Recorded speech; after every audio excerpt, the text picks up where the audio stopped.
ध्यान या ध्यान मुद्रा। एक लंबी गहरी श्वास और प्रश्वास के साथ ओम का उच्चारण।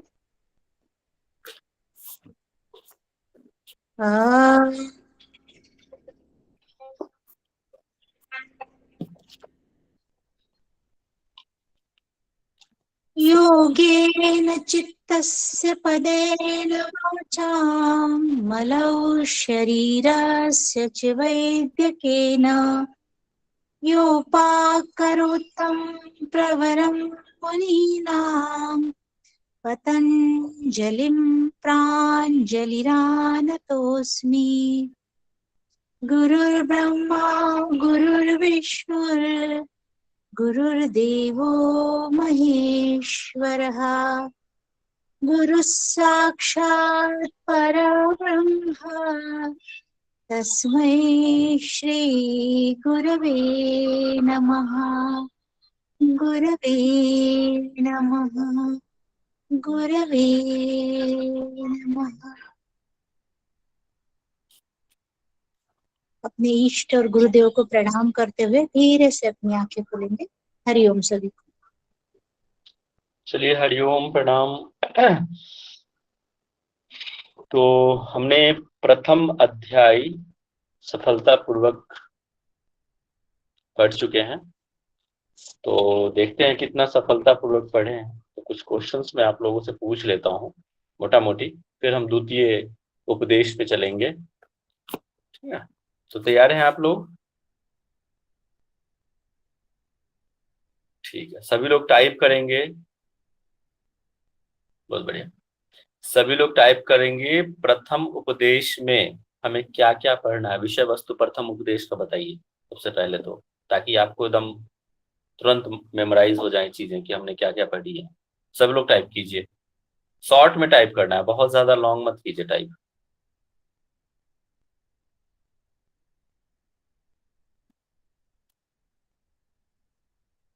और बताएंगे, पवन जी बताइए।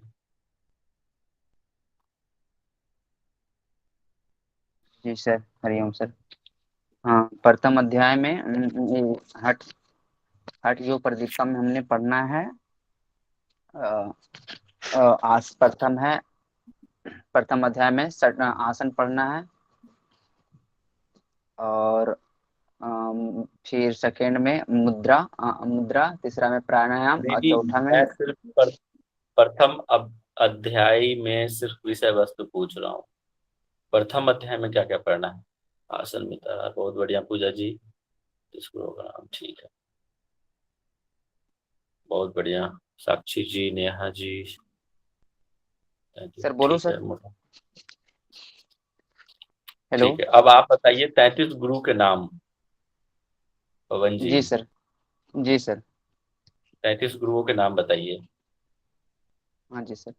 ओम श्री आदिनाथाय नमोस्तु तस्मै एनोपदिष्ट हठ योग विद्या विभ्राजते पुनतिराज योगाय मारो डुमिक्ष धीरोहिणी।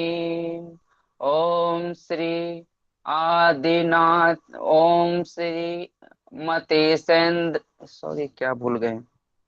ओ सर बता देंगे थोड़ा सर। श्री आदिनाथ, हाँ हाँ, श्री आदिनाथ मतेसेंद्र सावरानंद भैरवा चौरंगी मीन गौरक्ष विरूपाक्ष विलेशया बाकी लोग टाइप मंथानो कीजिए। भैरव मंथानो भैरवो योगी सिद्धिपादस कंठडी कौरंटकः शूरानंदा सिद्धिपादस चरपटी कानेरि पूज्य पादश्च नित्यनाथ निरंजना काने कपाल बिंदु नाथ च काकचंडी स्वराभ्यः अल्लाह महाप्रभो देव च घोड़ा चोली च टिंटिनी भानुकी नारदेव च खंड कपाले कस्तता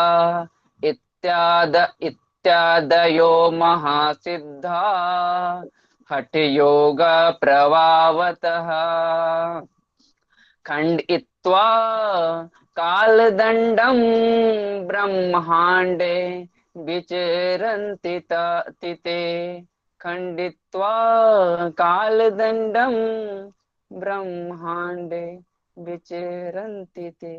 जी सर।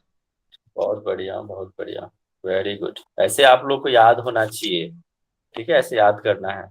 और कोशिश कीजिए कि वीडियो ऑन करके भी सुनाए आप लोग, ठीक है सर मिस्टेक हो गया चलिए, सर, सुन ध्यान नहीं रखा। कोई बात नहीं, अगली बार ध्यान। अब स्थान का वर्णन, हठ योग या स्थान का वर्णन बताया है, पूजा जांगड़ा जी बताएंगे कैसा स्थान होना चाहिए। जी सर, जी इसके अंदर स्थान बताया गया है अनुकूल राज्य, धार्मिक देश होना चाहिए, धन धान्य से परिपूर्ण हो और उपद्रव रहित हो, और उसमें 4 हाथ प्रमाण की दूरी पर ये पत्थर अग्नि जल, और कुटिया का स्थान बताया गया है। कुटिया का दरवाजा छोटा बताया गया था, और छिद्र न हो, और भूमि ऊंची नीची न हो, और उस पर जो गोपी से लिपा हो, स्वच्छ हो, और बाहर मंडप वेदी और कुआ, और चारों ओर से दीवार से घिरा हो। दो एकदम बहुत छोटा सा चीज है, आप लोग ध्यान रखना। स्थान का वर्णन, हठ योग विद्या हम कहाँ करें और जहां कर रहे हैं, मतलब मठ, वो मठ के लक्षण, दोनों अलग अलग श्लोक हैं, ठीक है, दोनों ही अलग अलग श्लोक हैं, दोनों अलग अलग तरीके से याद करना। अगर हठ मठ के लक्षण बता दिया जाए कैसा होना चाहिए, तो जाके अल्प द्वार, रंध्र है ना ऊंचा न नीचा, गौ से लिपा हुआ, गोबर से लिपा हुआ, इस तरह से आपको ध्यान रखना है ना, मंडप को भी, वो लक्षण हो गया। लेकिन जब पूछा जाए कि स्थान कहाँ होना चाहिए, तो सुराज्य, धार्मिक देश, सुभिक्षे, निरुपुद्रा, ठीक है, ये ध्यान रखना। ठीक है पूजा जी, ओके सर। ठीक है। अब बताएंगे साक्षी जी बाधक तत्व। बाकी लोग टाइप कीजिए, टाइप करना है सभी लोगों को, यहाँ पे 14, 15, 20 मिनट होंगे। अत्याहार प्रयासश्च प्रजल्पो नियमाग्रह जनसंग लौल्यम च षड्भिर्योगो विनश्यति। बहुत बढ़िया। बाधक तत्व प्रीति जी। जी सर, बाधक तत्व अत्याहार, प्रयास, प्रजल्प, नियम ग्रह, जनसंग, लौल्य और 6 है सर। कौन कौन सा है? अत्याहार, प्रयास, प्रजल्प, नियमाग्रह, जनसंग और लौल्य, जिसे चंचलता कहते हैं। हमने क्या पूछा है? साधक तत्व। बाधक तत्व, अच्छा साधक सर, मैं धैर्य, संकल्प, उत्साह, साहस और धैर्य, लोक संग का त्याग। ठीक है। और नेहा जी बताएंगे। सर ठीक है, नेहा जी बताएंगे इसके लाभ, हठ योग के जो लाभ क्या है।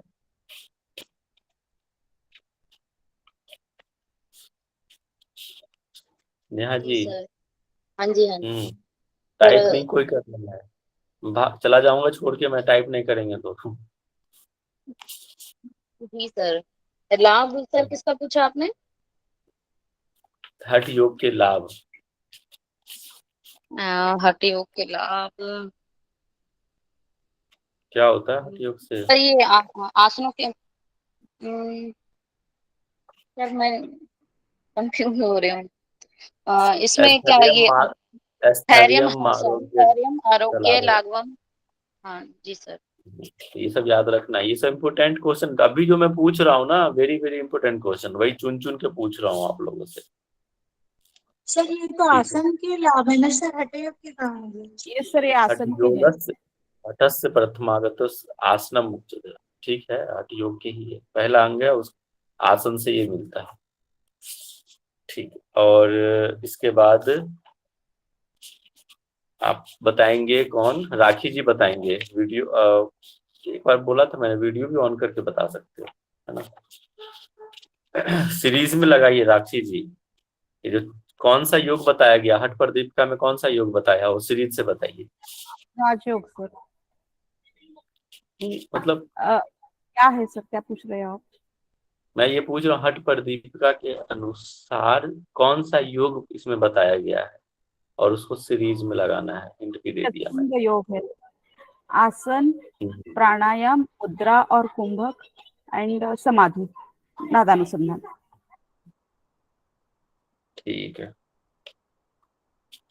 स्वस्तिक आसन कैसे करते हैं बताएंगे मनीषा जी।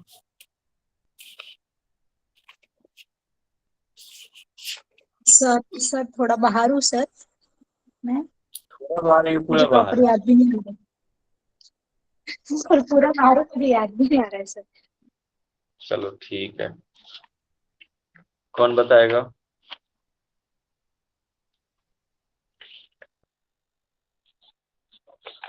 ठीक है, मत्स्येंद्र आसन के लाभ बताइए संतोषी जी।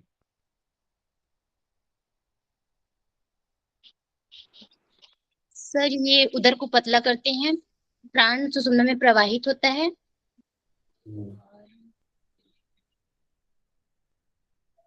जठराग्नि को प्रदीप्त। ठीक है।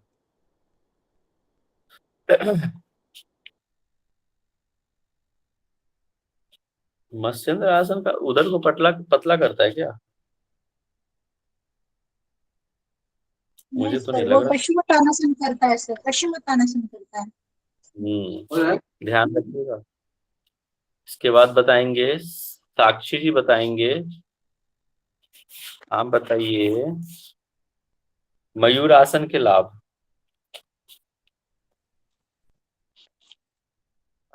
समस्त रोगों का नाश करता है, गुल्म रोगों को दूर करता है, और कालकूट नामक विष को पचाता है, और कुपथ्य भोजन को भी पचाता है। ठीक है, टोटल कितने आसन हैं बताया गया है शिव जी के द्वारा?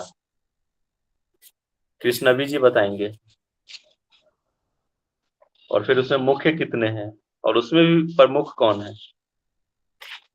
जल्दी से लता जी बताइए। 84 से। जी सर। टोटल आसन कितने? आदिनाथ 84 मुख्य आसन बताए हैं, उसमें से हठ प्रदीपिका में 15 आसन है, और मुख्य 4 और प्रमुख 1 सिद्धासन। ठीक है।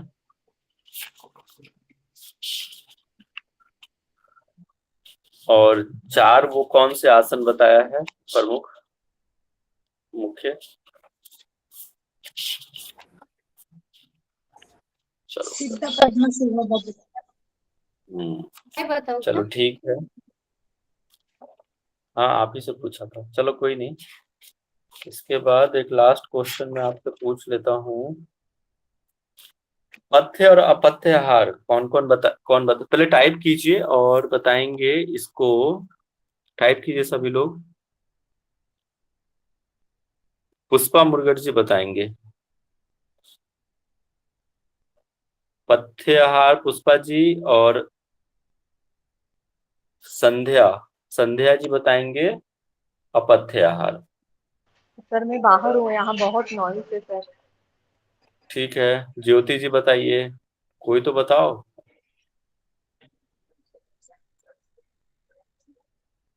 पथ्य अपथ्य आहार बताइए।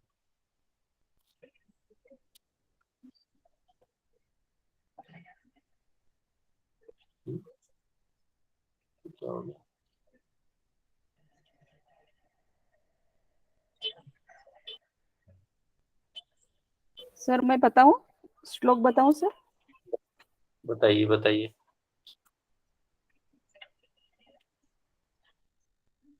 पथ्याहार है गोधूमशाली यवषष्टिक शोभनान्नम क्षीराज्यखंड नवनीत सीता मधुनी शुंठी पटोल फलादिक पंचशाकम मुद्गादि दिव्य मुदकम च यमींद्रम पथ्यम।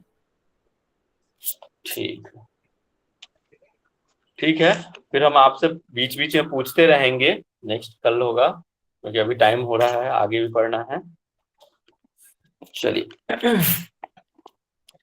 द्वितीय उपदेश। ठीक है, द्वितीय उपदेश में कौन सा है, मतलब इसका क्या पढ़ना है द्वितीय उपदेश में? साक्षी जी बताइए। बताइए कोई बताइए। ठीक है, तो मेन इसमें हम प्राणायाम ही पढ़ेंगे। प्राणायाम से रिलेटेड जितने भी चीजें हैं, है ना, प्राण से रिलेटेड, नाड़ी शुद्धि हो, साधक के कई सारे चीज जो है देखेंगे। साथ ही इसमें सटकर्म की भी चर्चा है, सटकर्म भी देखेंगे इसमें, और हर सिद्धि के लक्षण। तो सबसे पहला द्वितीय उपदेश का पहला श्लोक आपके सामने प्रस्तुत है। अथाश्ने दृढ़ योगी वशी हित मिताश्न गुरूप मार्गेण प्राणायामान संभस्येत। अब कह रहा है कि प्राणायाम का अभ्यास जो है करने की बात करिए। कब? जब अथ आसने दृढ़, जब आसन जब दृढ़ हो जाए। ठीक है, जब आसन दृढ़ हो जाए, मैं मार्कर ले लूं एक मिनट। आसन जब दृढ़ हो जाए, ठीक है, इंद्रियां वश में हो जाए, ठीक है, और मितासनम, मिता जो उपयुक्त भोजन है, मिताहारी का पालन करता हो, वो जब वो कंट्रोल में आ जाए, तब जाके गुरु के उपदेश पे, उसके मार्ग पे के द्वारा, तब जाके प्राणायाम का अभ्यास करना चाहिए, गुरु के उपदेश के द्वारा, है ना, निर्देशित से। ठीक है, अब आगे देखते हैं। सेकंड कह रहा है कि बहुत वेरी वेरी इंपोर्टेंट ये प्राणायाम का श्लोक है कि चले वात, बहुत आप पढ़े भी होंगे, चले वातम चले चित्तम निश्चले निश्चलम भवेत योगी स्थानो मापनोति ततो वायु निरोधयेत।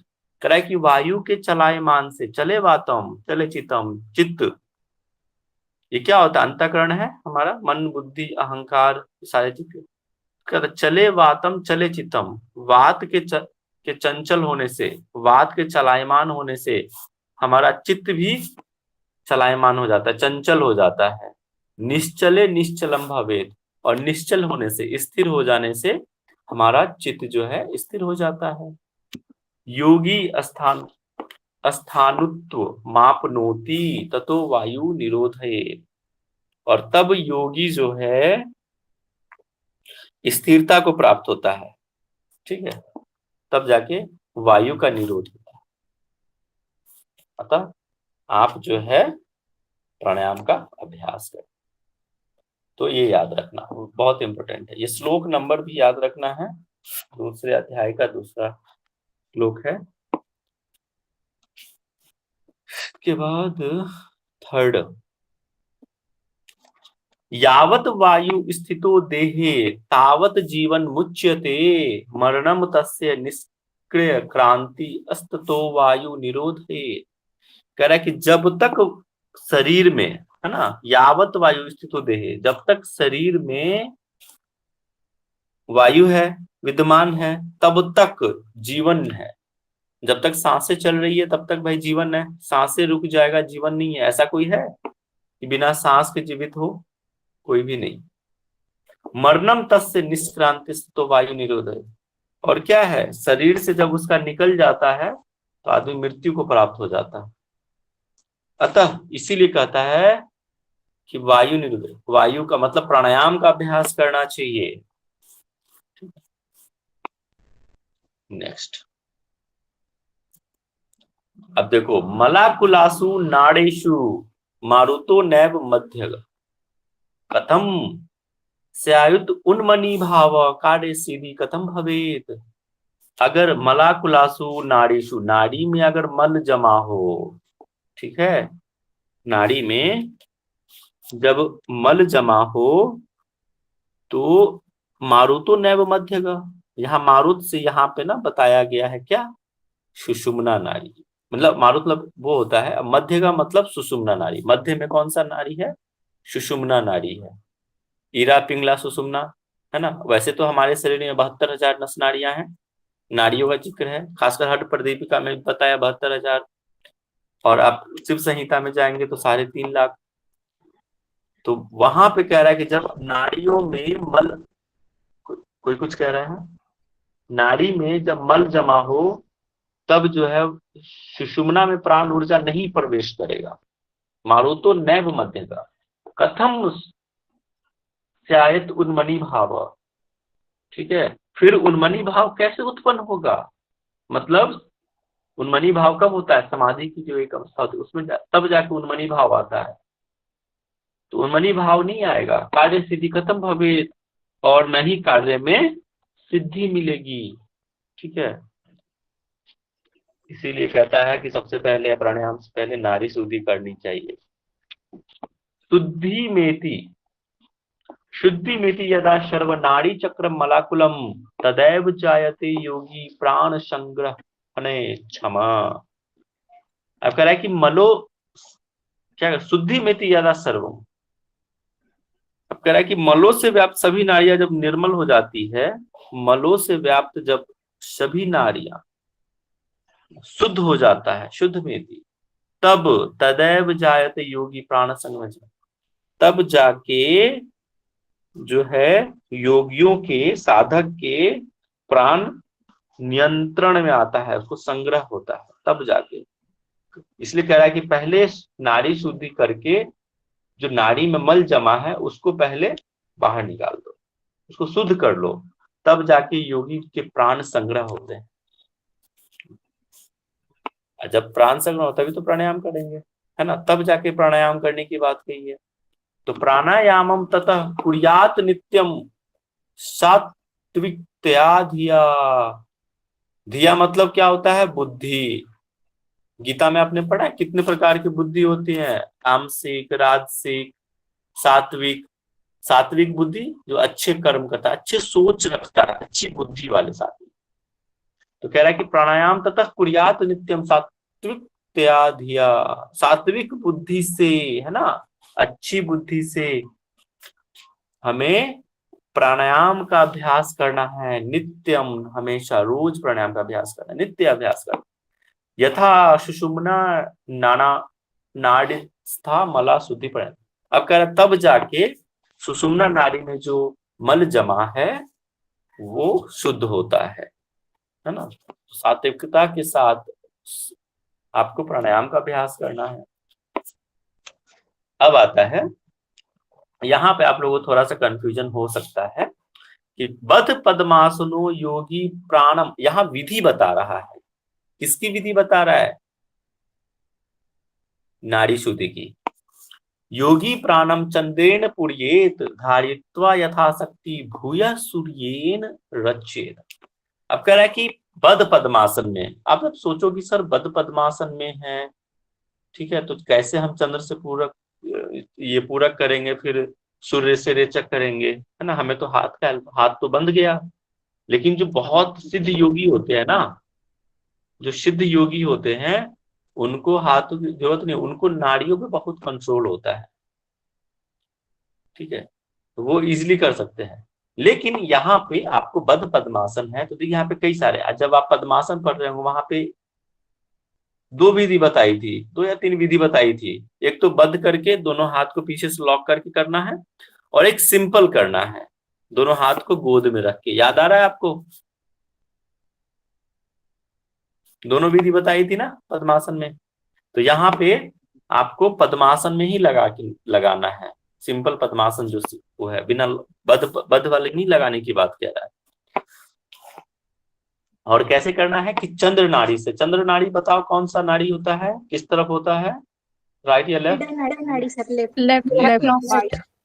लेफ्ट। ईरा नाड़ी को हम चंद्र नाड़ी कहते हैं, शीतलता का प्रतीक होता है ना चंद्र नाड़ी, इसको मदर भी कहते हैं। और सूर्य नाड़ी कौन सा होता है, पिंगला नाड़ी, इसको हम फादर से भी कह सकते हैं। सूर्य गर्म होते हैं, माता देखो कितनी ठंड रहती, कितना भी गुस्सा कर लो माता बहुत, लेकिन पिता हमेशा गुस्सैल थोड़े से होते हैं जनरली, मतलब देखा जाए ना कि गुस्सा। तो कहते हैं कि योगी को प्राण जो है कैसे खींचना है, वायु कैसे कहां से खींचना है, ईरा नाड़ी से खींचना है, चंद्र नाड़ी से खींचना है, लेफ्ट नोस्ट्रल से खींचना है, धारित्वा धारण करना है यथाशक्ति अपनी क्षमता अनुसार, है ना। भूया सूर्येन रेचेत, और तब क्या करना है, धारण करने के बाद सूर्य नाड़ी से, पिंगला नाड़ी से, राइट नोस्ट्रल से रेचक कर देना है, बाहर छोड़ देना है। अब फिर आगे क्या कर रहा है कि पुनः प्राणा सूर्येन चातुर्य पुरीत उदरम सनय। अब क्या कह रहा है कि अब फिर से वापस से जिससे हमने छोड़ा सांस, अनुलोम विलोम जानते हैं ना, बस वैसे ही है नाड़ी शोधन। अब वापस से आकर्षण करना है वायु का, सूर्य नाड़ी से, पिंगला नाड़ी से, राइट नोस्ट्रल से, और वायु को कहाँ भरना है, उदर में, पुरीत उदरम सनय, उदर मतलब पेट, पेट में भरना है धीरे धीरे, ठीक है। विधिवत कुंभकम कृत्वा पुनश्चंद्रेन, और फिर विधिवत आपको फिर से कुंभक लगाना है और फिर से रेचक कर देना है चंद्र नाड़ी से, ठीक है। Inhalation left nostril, hold the breath, exhalation right nostril, ठीक है। फिर again inhalation right nostril, hold the breath, and breath को कहां लेके जाना है, एब्डोमेन में, again hold the breath and then exhalation from left nostril. और इसी को पुनः करना है, कंटिन्यू प्रोसेस में करना है। देखते हैं हम आगे श्लोक में। देखो अब वैसे ही क्या कह रहा है, येन तजेत तेन पित्वा धारेत निरोधता रचेत ततो अन्येन सनयरेव न वेगते। अब जिससे वैसे ही कर रहा है, जिससे सांस छोड़ा उससे श्वास लेना, है ना, फिर दूसरे से छोड़ना, फिर वापस से दूसरे से लेना, ये कंटिन्यू प्रोसेस है, ठीक है। इस तरह से करना है, रिपीटेशंस है।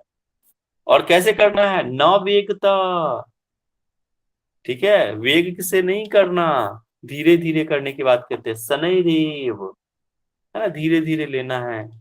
हम लोग अनुलोम विलोम करते हैं ना तो लगता है तूफान ला देते हैं, आप लोग वीडियो देख के, चैनल देख के कहीं आसपास देखो, ऐसे ही करते हैं लोग, चाहे अनुलोम विलोम नाड़ी शोधन ऐसे ही करते रहते हैं।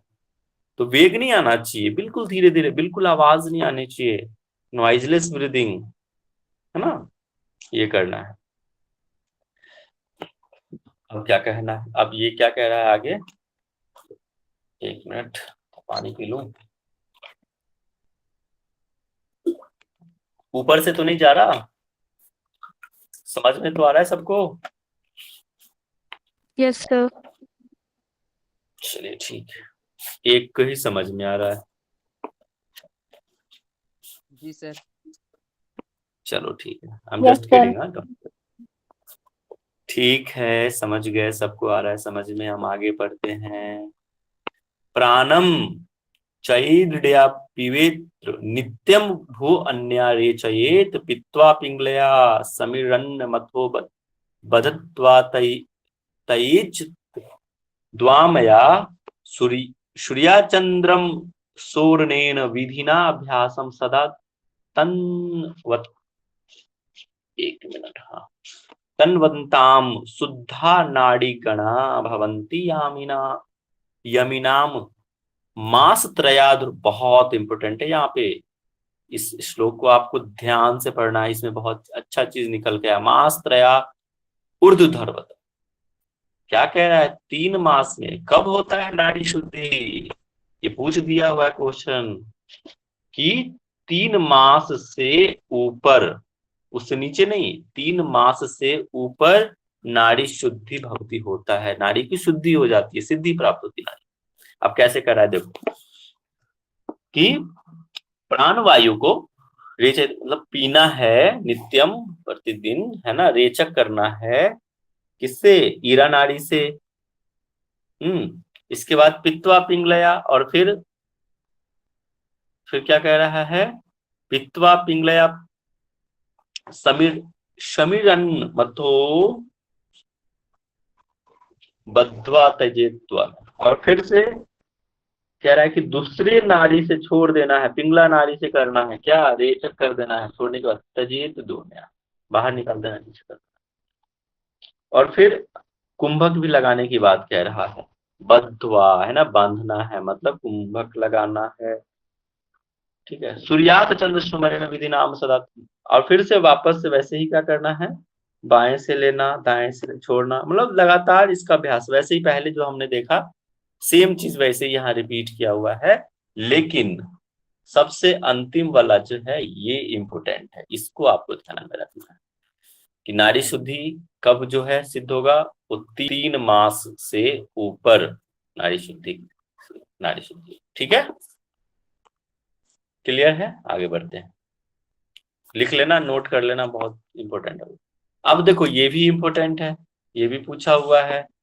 अब समय बता दिया है कि कब करना है, कि प्रातः, मध्याह्न दिने, साय मध्यरात्रे च कुंभकान शनैर सीति पर्यंतम चतुर्वारम सम्यक अभ्यसेत। क्या कह रहा है कि चतुर्वारम 4 बार करना है। ठीक है, 4 बार, शनैर सीति मतलब 80, टोटल कितना होगा, 80 बार करने की बार कह रहा है। ठीक है, 4 बार किया, 1 2 3 4। अब समय क्या है, प्रातः काल, पहला है क्या, प्रातः काल, दूसरा क्या है, मध्याह्न है ना, मैटनी, इसके बाद संध्या काल, शाम में, उसके बाद मध्य रात्रि, मिडनाइट में, मॉर्निंग, मैटनी, आफ्टरनून के बाद मध्य, उसके बाद मैटनी सो कहते हैं, मैटनी, इसके बाद शाम में, और फिर मिडनाइट में। आप बताओ कि 80 बार कह दिया और 4 बार कह रहा है, तो एक बार में कितनी बार करने की कहेगा, करना पड़ेगा 20 अपने बार। को 20 बार। बहुत बढ़िया।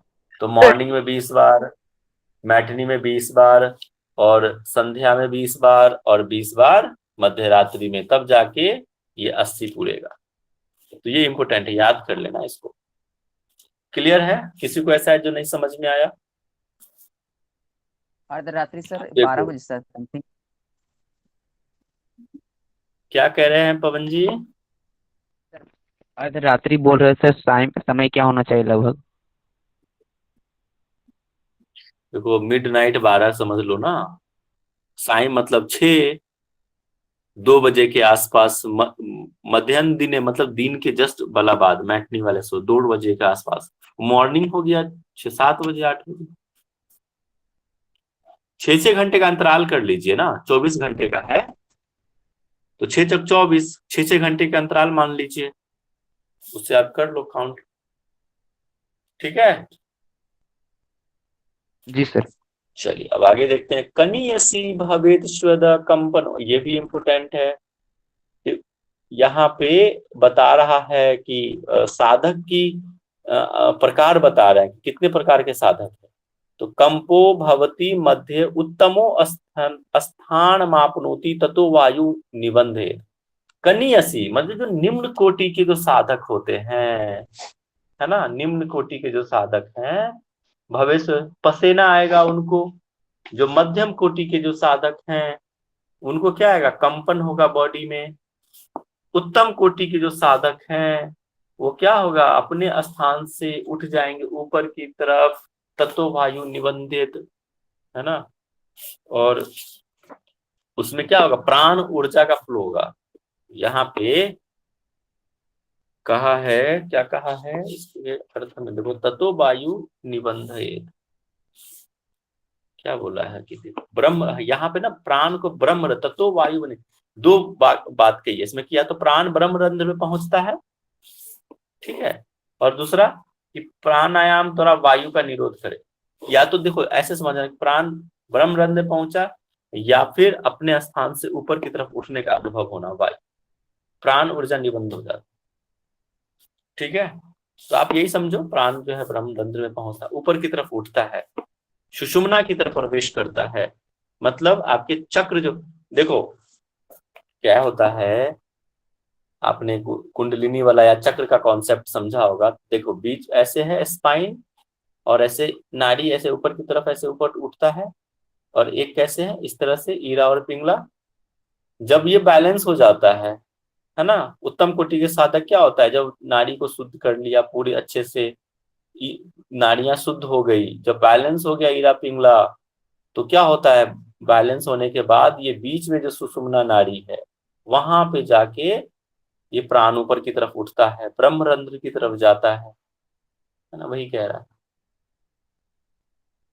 और एक और बात बताऊं, जैसे जो हमारे शरीर में 72,000 नस नाड़ियां है ना, एक मिनट, जैसे अभी मैंने आपको बताया, ये ऐसे ही पूरे बॉडी में फैला हुआ है।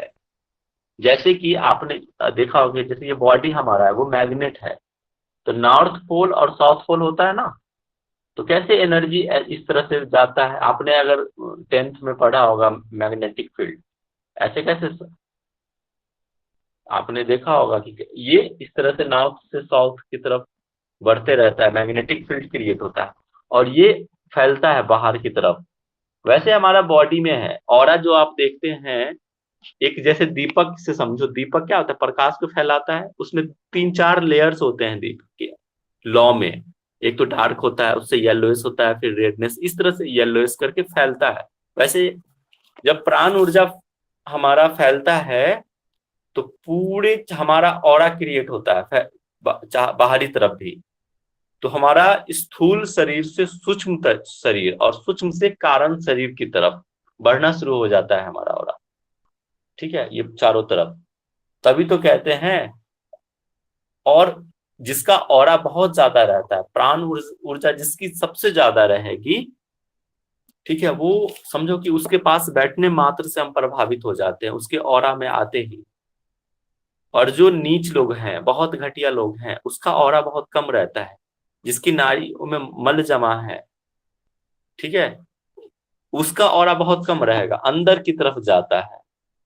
और जो योगी हैं, सिद्ध योगी, उनका ऑरा क्या होता है, बाहर की तरफ जाता है ना, इस तरह से। कई बार हम देखते हैं कि आप अच्छे व्यक्ति, बहुत गुण, जो साधु संगत में रहते हैं, उसके मात्र बैठने मात्र से आप प्रभावित हो जाते हैं।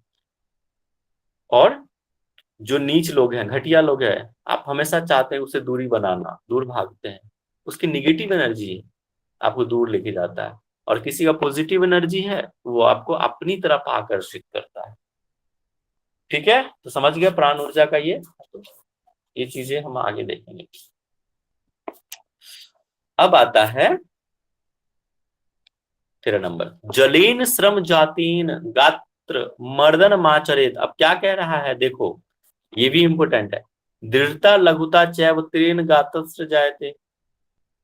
जो श्रम करना है, ठीक है, मतलब प्राणायाम से है, या फिर आप नाड़ी शुद्धि से समझो, यहाँ पे प्राणायाम से जो, तो जो श्रम से जो उत्पन्न होता है ना, जलेन, यहाँ पे क्या होता है, पसीना से है।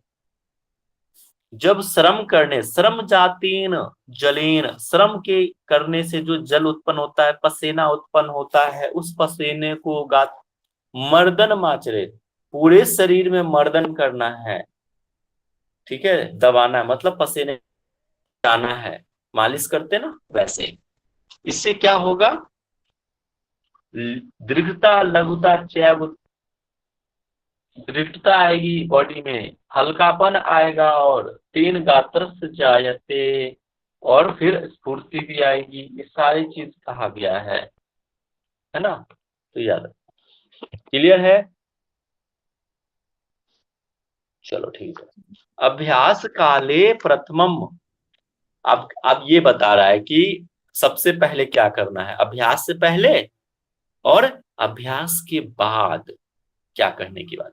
तो अभ्यास काले प्रथमम सस्तम छी राज्य भोजनम ततो अभ्यासे दृढ़ भूते न त्राग अंग नियमाग्रह, ठीक है। अब क्या कह रहा है कि अभ्यास काले, अभ्यास करने के प्रारंभ में, है ना, प्रथमम सबसे पहले, सस्तम छी राज्य भोजनम, दूध और घी से युक्त भोजन करने की बात कह रहा है। और तत्व अभ्यास, जब अभ्यास सिद्ध हो जाए, है ना, जब अभ्यास सिद्ध हो जाए तो ये सब नियम करने की जरूरत है, नाता दृढ़ नियम आग्रह, फिर इस नियमों के आग्रह करने की आवश्यकता नहीं रह जाती फिर, है ना, नहीं करना है फिर। एक बार अभ्यास सिद्ध हो जाएगा तो फिर ये आप नियमों में नहीं बंधना है आपको, नियम से परे हो गए आप, समझ रहे हैं, नियम से परे हो गए। ये तो तब तक नियम बांधना है जब तक कि अभ्यास सिद्ध न हो जाए। चलिए अब आगे हम बढ़ते हैं। अब देखो क्या कह रहा है, आपने कभी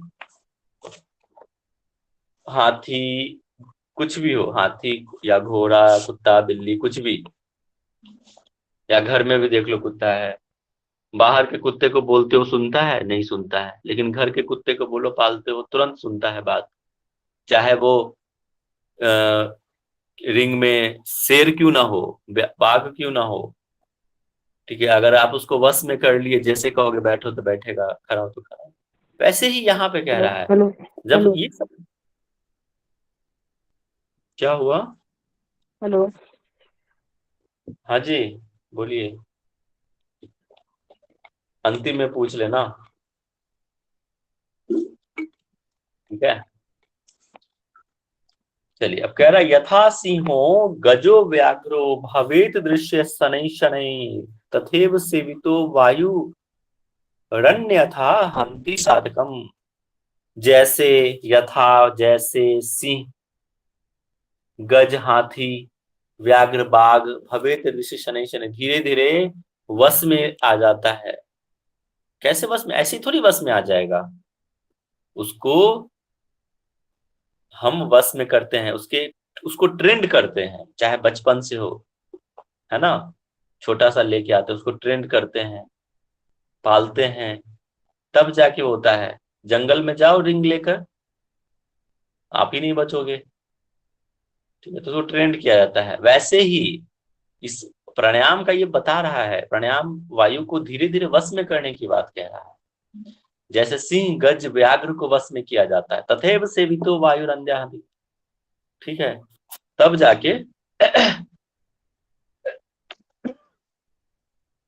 कह रहा है कि उस तरह से, उसी प्रकार प्राण वायु को भी वश में करने की बात कह रहा है, ठीक है। और इसमें शीघ्रता नहीं करना, वायु रंजना हति साधकम, इसमें शीघ्रता नहीं करना है, आराम से करना है, प्राणवायु को वश में करना है। नहीं तो क्या हो गया, अन्यथा वायु अन्यथा हंति साधकम। हंति मतलब क्या, नुकसान पहुंचाएगा, किसको? साधक को।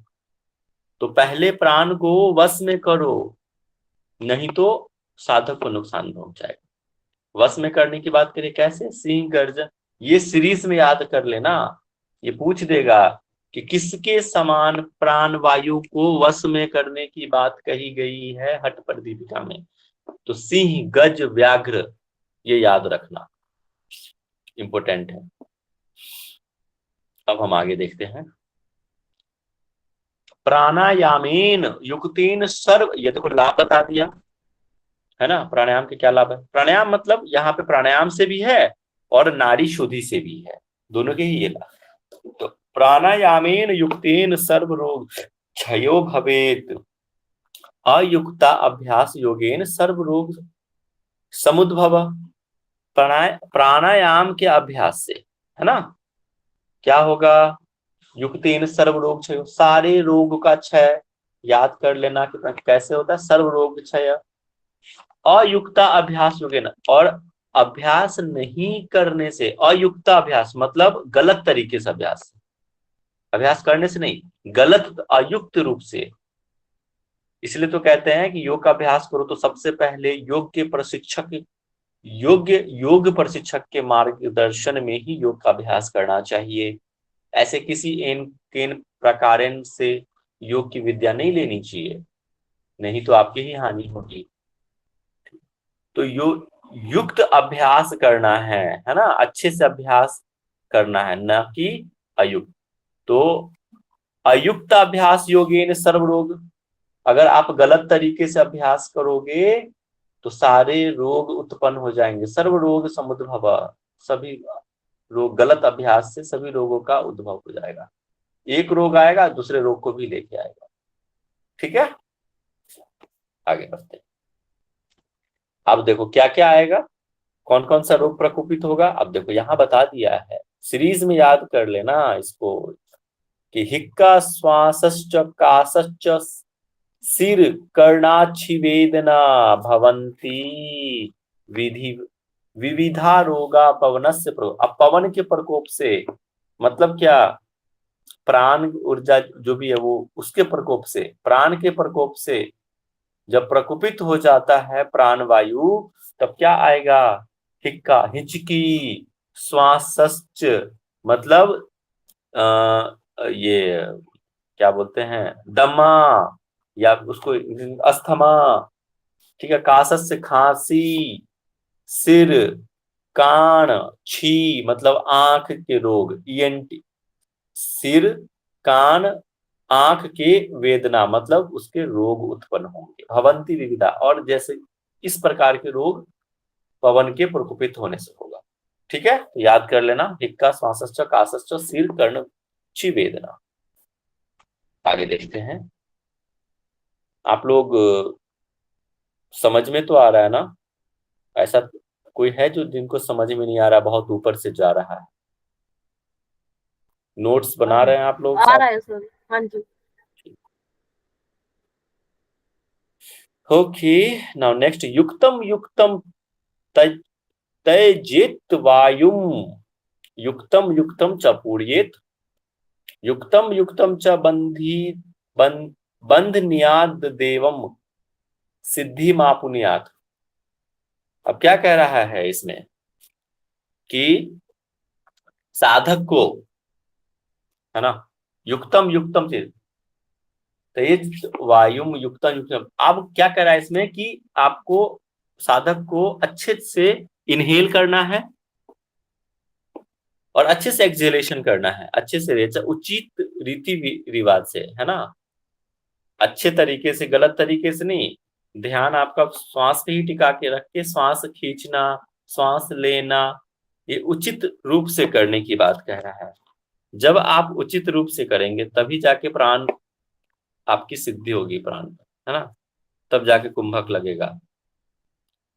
युक्त युक्तम च बंधनिया, और उचित रूप से बांधने की भी बात कह रहा है। उचित रूप से श्वास लीजिए, उचित रूप से सांस छोड़िए, उचित रूप से श्वास को बांधिए, तब जाके सिद्धि की प्राप्ति होती है, सिद्धि महापुनिया, तब जाके आपको सिद्धि मिलेगी।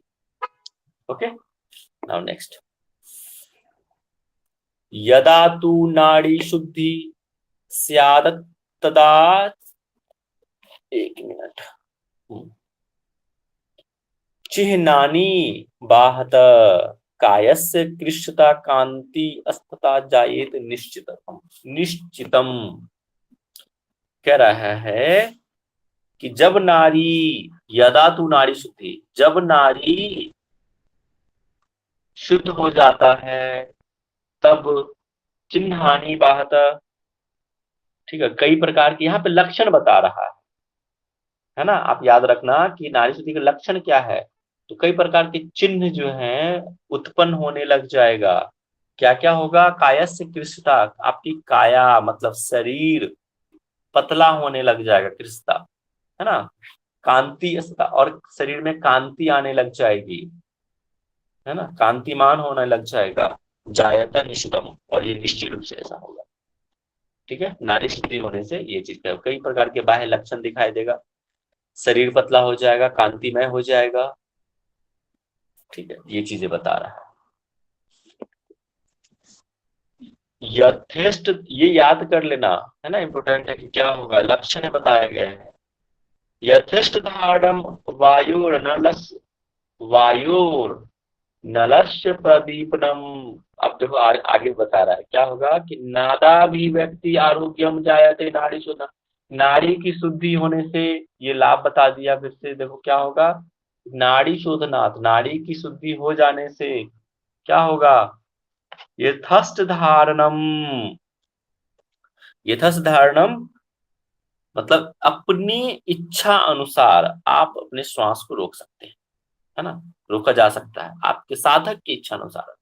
वायु नरस्य परदीप, और क्या होगा, अनलस, अनल मतलब क्या होता है यहाँ पे? अग्नि से। अग्नि प्रदीप्त हो जाएगी, जठराग्नि है ना, जठराग्नि प्रदीप्त हो जाएगी, और क्या होगा? नाद की अभिव्यक्ति होगी, नाद सुनाई देगा, जो आरोग्यम, और क्या होगा? आरोग्य की प्राप्ति होगी, स्वास्थ्य लाभ की प्राप्ति। ये लाभ बता दिया, इंपॉर्टेंट है, आप लोग याद कर लेना ये लाभ। तो अभी हमने यहां तक जो है नाड़ी शोधन के बारे में पढ़ा। अब ये भी लास्ट बता पॉइंट देता क्या हूँ, बताया आपने? आरोग्यम है ना, आरोग्य, आरोग्य की प्राप्ति होगी, है ना, स्वास्थ्य लाभ होगा, और नाद की अभिव्यक्ति होगी, नाद अनुभव होगा। ठीक है, देखो ना यहाँ हिंदी में भी लिखा हुआ है, नाद का अनुभव होगा, आरोग्य की लाभ, जठराग्नि प्रदीप्त होगी, इच्छा अनुसार श्वास को रोक सकते हैं, ये लाभ है। देखो आपको ये लास्ट पढ़ा देता हूँ। मेदः श्लेष्माधिक पूर्व सट कर्माणि समाचरेत। ठीक है, अन्यस्तु नाचरेतानि दोषानाम संभावतः। ठीक है, ये जो हमारे शरीर में जो मेद है, मतलब जो भी स्थूलता या कफ जो बढ़ जाता है, देखो स्वामी स्वात्माराम ने ऐसे नॉर्मली स्वस्थ व्यक्ति को नहीं बोला है कि आपको सट करना है, किनको कहा है? जो स्थूल हो चुके हैं, मोटापा जिनको आ गया है ना, ओबेसिटी है, जिनको श्लेष्मा बढ़ गया है, कफ बढ़ गया है, उनको सबसे पहले पूर्व रूप से सट कर्माणी की बात कह रहा है, मतलब 6 जो कर्म बताया गया है, सट कर्म, वो कहा है। अन्यस्तु, अन्यथा क्या होगा? दोषानाम संभावतः, है ना, कई प्रकार के दोष, दोष में क्या? वात पित्त कफ, ये असमान हो जाएगा। ठीक है, तो इसीलिए कह रहा है कि ना चेतानी दोषानाम संभावतः, दोष जो है संभाव करने के लिए आपको ये सत्कर्म करने की आवश्यकता है। ठीक है,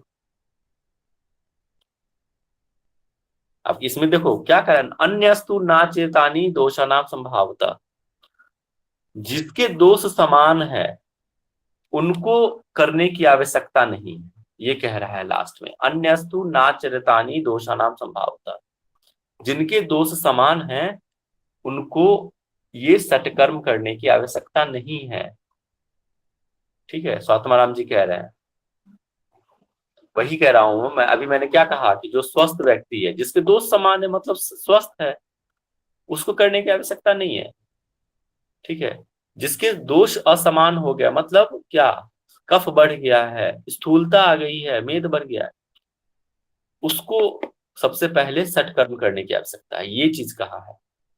तो हम कल से जो है सटकर्म देखेंगे, जो भी सटकर्म है, धोतिर वस्ती नेति नौली त्राटक नौलकी तथा, हाँ इसका सीरीज अलग है, याद रखना, घटन संहिता और इसमें सीरीज अलग अलग है, तो आपको इस सीरीज से याद करना। पूछा हुआ है धोतिर वस्ती स्था नेति त्राटकम नौली, और वहां क्या था? नेति नौली त्राटक, ये उल्टा है। और फिर कपाल, बाकी सारा सेम है, कपाल भाती चस्तानी सट कर्माणी प्रच्छन, ये आपको बताया। तो 9 भी बज गए हैं, तो कोई कुछ किसी को पूछना है कुछ भी तो पूछ लीजिए, अन्यथा हम लेफ्ट करेंगे, लेफ्ट नहीं करेंगे, पूछेंगे आप लोगों से प्रश्न। क्लियर है? सर वो 80 टाइम का क्या ठीक है, बताया था आपने, वो बता दीजिए थोड़ा। क्या कुछ 80 टाइम कौन कुछ सा? बोला था ना आपने। हाँ, ब्रह्म सर मैं सुन नहीं पाई थी ठीक से, क्या 80 टाइम क्या करना है वो बता दीजिए। 80, अरे वो बता रहा है कि कितने समय तक आपको करने के, दिन भर में कितनी बार करना है, तो 80 बार कहा है करने के लिए पूरे दिन, तो 4 बार कह रहा है, 4 वारम, है ना। तो 4 बार कौन कौन सा है? पहले तो प्रातः काल है, दूसरा क्या था? आफ्टरनून में, है ना, मैटनी, मध्याह्न, इसके बाद क्या है? सायकाल में, थर्ड, और फोर्थ क्या है? मध्य रात्रि में। और चारों को मिलाकर 80 बार कहने के लिए कहा है, और एक एक बार अगर करने कहेंगे तो कितनी बार हो गया? 20 बार। 20 बार सुबह में, 20 बार दोपहर में, 20 बार संध्या में, और 20 बार मध्य रात्रि में। ये बात कही। सर नंबर 20 समझ आया, ये समझ आया, लेकिन एक बार कैसे काउंट होगा? जैसे अगर राइट से शुरू किया, लेफ्ट से छोड़ा, फिर लेफ्ट से शुरू किया, राइट से छोड़ा, ये एक टाइम काउंट करते हैं ना? हाँ, ये एक साइकिल कंप्लीट हुआ, लेफ्ट से लिया, राइट से, और राइट से लेफ्ट हुआ, ये एक साइकिल हुआ। ऐसे ही 20 साइकिल तक करना है। ठीक है,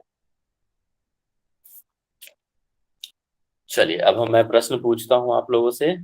अनीता जी, अनीता जी जी सर। बहुत दिनों बाद दिख रहा है। हाँ, कुछ घर में लेक्चर ले रहे हैं प्रॉब्लम ना हो आप? गई थी। जी सर। ठीक है, ऑडियो सुन रहे हैं? पहले वाले लेक्चर्स का ऑडियो सुन लीजिए, तभी आपके। हाँ सर, वो मैं सुन ली। ठीक, चलिए आप बताएंगे कि आज हमने कौन सा उपदेश पढ़ा और उपदेश के अंदर क्या चीज पढ़ी है, कौन सी चीजें पढ़ी? आज हमने हठयोग प्रदीपिका के द्वितीय उपदेश पढ़ा है, जिसमें ये प्राणायाम के बारे में बताया गया है। और बेसिकली हम आज ये प्राणायाम के बारे में पढ़े हैं। और प्राणायाम हमें मतलब कि कब करना चाहिए और कैसे करना चाहिए और कौन से प्राणायाम करना चाहिए, उसका लाभ। ठीक है, चलिए आप बताएंगे। मेघा जी,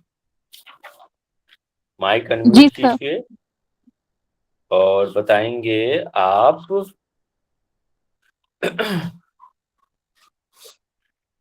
द्वितीय अध्याय का सबसे दूसरा जो अब श्लोक है, चले वातम, वो आप सुनाइए। चले वाते चले चित्तम निश्चलम निश्चले निश्चलम भवेत। मतलब बात जब चलती है तो चित्त भी चलता है, और उसके निश्चल होने पे योगी जो है वो स्थिर होता है। उसके नीचे वाला बताइए, योगी अस्थान अपनाप्नोति ततो वायु सर निरोधः। वो याद नहीं है। चलिए ठीक है, कोई बात नहीं। सर इसी में मेरा एक क्वेश्चन है सर, जैसे चले वातम चले चित्तम है जैसे ही सेम, तो वैसे ही गुण में अगर देखा जाए तो रजोगुण भी मतलब ऐसा ही उसका नेचर होता है। तो वात मतलब रजोगुण होता है क्या? ऐसा कुछ रिलेट कर सकते हैं क्या? रजोगुण वाले थोड़े चंचल ही होते ही है ना? यहाँ पे चंचलता को इसलिए तो सात्विक रूप से अभ्यास करने की बात की। एक श्लोक में है ना, सात्विकत्वा धिया, है ना, सात्विकता बुद्धि के साथ नारी शोधन का अभ्यास करने की बात। चलिए अब प्रियंका जी, आप ही अनम्यूट कीजिए और बताइए कि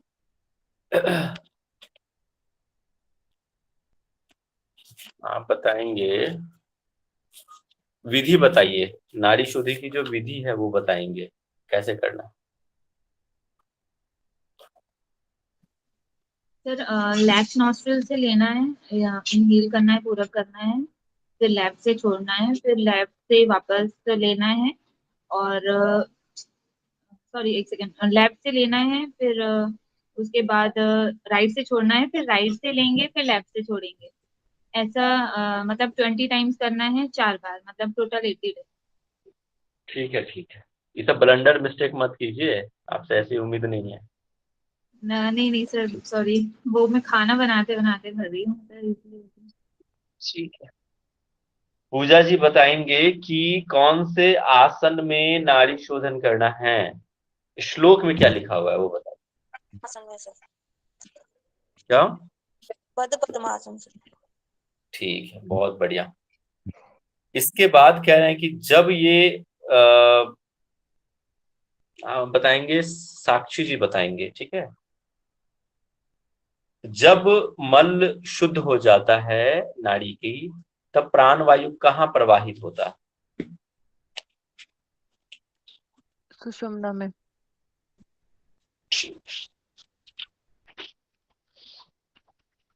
साधक के प्रकार पवन जी बताएंगे।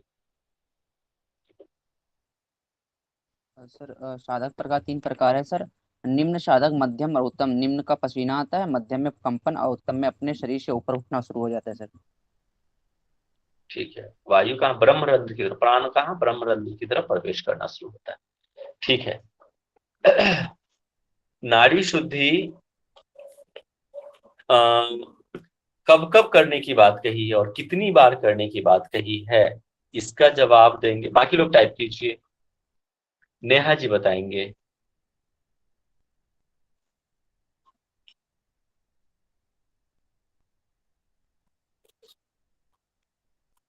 नेहा जी, मनीषा जी ठीक है बताइए। सर श्लोक है सर।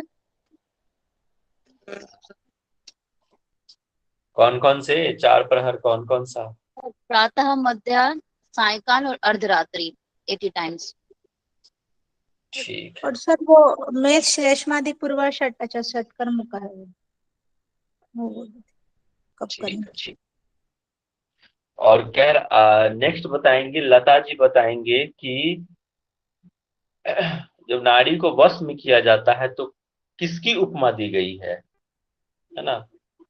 कैसे आपको वश में करना है, किसके जैसा? जी सर।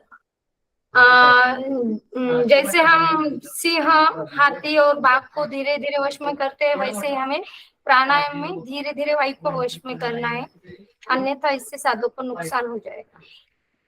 ठीक है। इसके प्राणायाम के लाभ सब लोग लिखिए और प्रीति जी बताएंगे।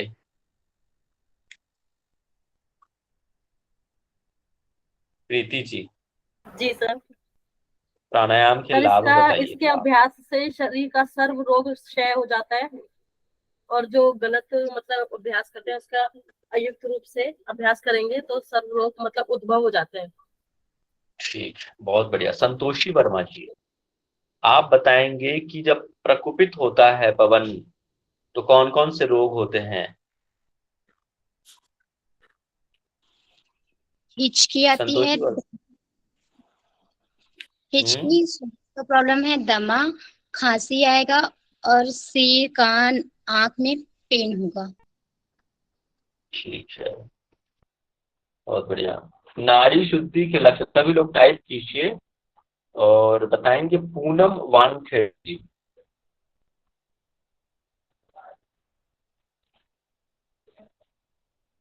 पूनम वानखेड़े लक्षण बताएंगे, है ना, क्या क्या लक्षण आते हैं?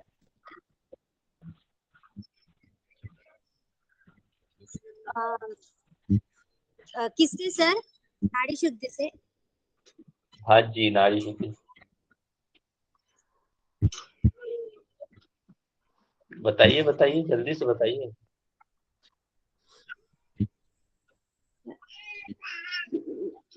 नाड़ी शुद्धि से क्लिक नहीं हो रहा है सर मुझे।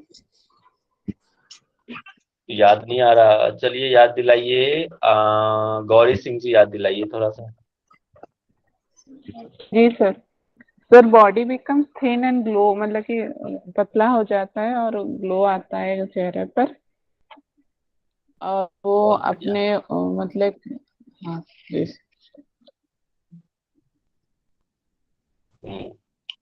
और इसके अलावा और क्या है ये बताएंगे दीपाली जी।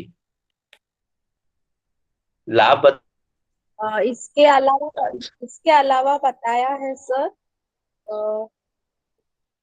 आप अपने इच्छानुसार श्वास को रोक पाएंगे, जठराग्नि प्रदीप्त होगा, नाद सुनाई देंगे और आरोग्य प्राप्त होगा।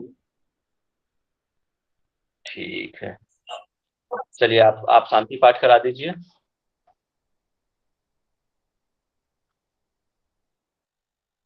शांति पाठ करा दी दीपाली जी, शांति पाठ।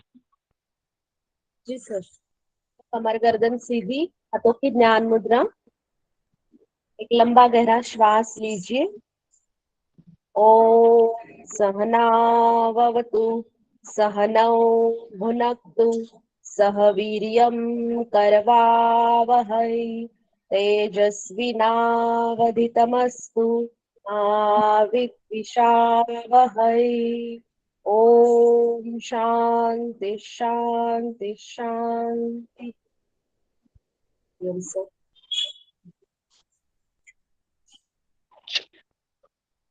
Okay, thank you. किसी को कुछ पूछना है तो पूछ लीजिए, थैंक यू सर। हरिओम। नहीं तो लिख करें। Thank you sir. हरिओम सर। हरिओम जी, हरिओम। क्या ये आगे का भी है ना संकल्प?